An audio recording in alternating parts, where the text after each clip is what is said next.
पढ़ने वाले हैं प्राकृतिक आपदा और संकट के क्वेश्चंस। जो तो पहला क्वेश्चन है, भारत में आपदा प्रबंधन क्या विश्व स्तर पर आपदा प्रबंधन के क्या क्या प्रयास किए गए। तो भारत में तो भारतीय राष्ट्रीय आपदा प्रबंधन संस्थान की स्थापना हुई। फिर ये सीधे क्वेश्चन बनता है कि भाई रियो डी जेनेरियो सम्मेलन कहाँ हुआ, कब हुआ। तो ये ब्राज़ील के अंदर हुआ था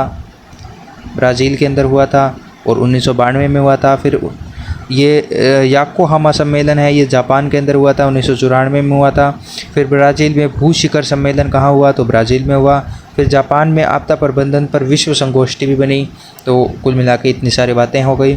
फिर है जैविक आपदाएं कौन सी है, तो टिड्डे, मैंने आपको बताया था, टिड्डे, बैक्टीरिया, वायरल संक्रमण हो गया, जो बर्ड फ्लू हो गया, डेंगू हो गया, कोरोना हो गया, जितनी भी महामारियाँ हैं वो इसके अंतर्गत भी सम्मिलित हो जाएगी। कौन सा वर्ष आपदा न्यूनीकरण का अंतर्राष्ट्रीय दशक घोषित किया गया, तो 1999 से 2000 वर्षों, मतलब 1999 और 2000, सन 2000 को याकोहामा सम्मेलन में आपदा न्यूनीकरण और अंतर्राष्ट्रीय दशक घोषित किया गया। ठीक है, आपदा न्यूनीकरण का अंतर्राष्ट्रीय दशक घोषित किया गया। अगला है फुल फॉर्म वाला है, देखो सबसे पहले है national geophysical research laboratory, national geophysical research laboratory department.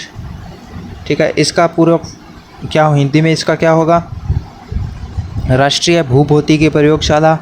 अगला है नेशनल डिजास्टर मैनेजमेंट, अगला है नेशनल डिजास्टर मैनेजमेंट अथॉरिटी, यानी कि राष्ट्रीय आपदा प्रबंधन विभाग। अगला है मेट्रोलॉजिकल डिपार्टमेंट, यानी कि भारतीय भू सर्वेक्षण विभाग। और इन सब ने मिलके भारत को कितने भूकंपीय क्षेत्रों में बांटा है, तो 5 भूकंपीय क्षेत्रों में इन्होंने भारत को बांटा है। फिर अगले हैं 26 दिसंबर 2004 को आई जो सुनामी आई थी, उसके कारण कितने लोगों की मौत हो गई, तो 3 लाख लोगों की मौत हो गई। और 2004 में लातूर व ओस्मानाबाद में भी भूकंप आया था, तो भूकंप भी आया था और ज्वालामुखी भी 2004 के अंदर आई थी।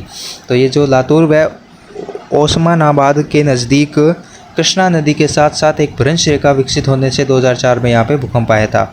और इस सिद्धांत के अनुसार जो इंडियन प्लेट है वो टूट रही है। तो हमने इसके साथ कुछ क्वेश्चंस भी ऐड किए और साथ में इसकी थोड़ी बहुत थ्योरी भी देख ली है। ठीक है, अगली है ज़मीन की अंतःस्पंदन दर में कमी आने का मतलब क्या हुआ, जल ग्रहण करने की क्षमता का कम होना। ठीक है, तो अगला है, तो कुल मिला के ये 7 ही क्वेश्चन है भाई। देखो पिछले बार इस पूरे चैप्टर में से सिर्फ एक क्वेश्चन आया है। वो क्वेश्चन क्या था कि